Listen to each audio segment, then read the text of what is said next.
Business and professional services companies generally plan revenue by project. Oftentimes, they may be structured or grouped into portfolios for reporting and analysis purposes. Here we are starting out in a profit and loss sheet. We see a comparison of two versions in this template. My budget version is in the grayed out columns with an upper scenario version next to it. You can see they're identical because one was copied from the other. As engagements are added, subtracted, or changed in a version, the updates flow through the model for immediate review. To demonstrate, I'll add a new contract to my project planning sheet in the upper scenario version to see how our profitability changes. Before we do that, let's take a look at a report that's showing all of my projects in rows, and I've got my revenue, expenses, profit, and profit margin by quarter. Right now I'm viewing my budget version. I can run this report for any version.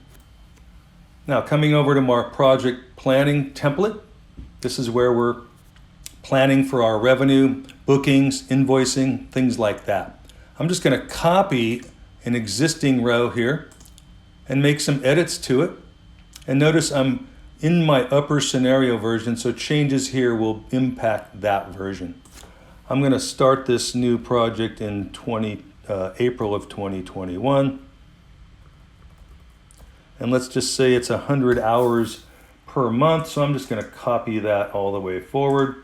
I'm just saving my work, and I've just impacted my upper scenario version. Again, the bookings, revenue, and invoicing schedules just got calculated.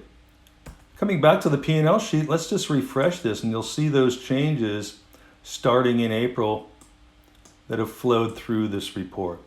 So there you can see my new revenue and then the quarterly updates as well.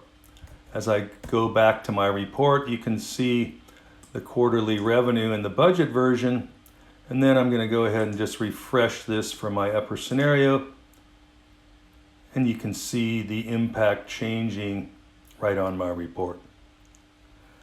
By grouping projects in a hierarchy or using attributes, companies can perform similar analysis by portfolio, by account, by sales rep, and more. This demonstration showed how companies are leveraging Workday Adaptive Planning for portfolio and account profitability planning.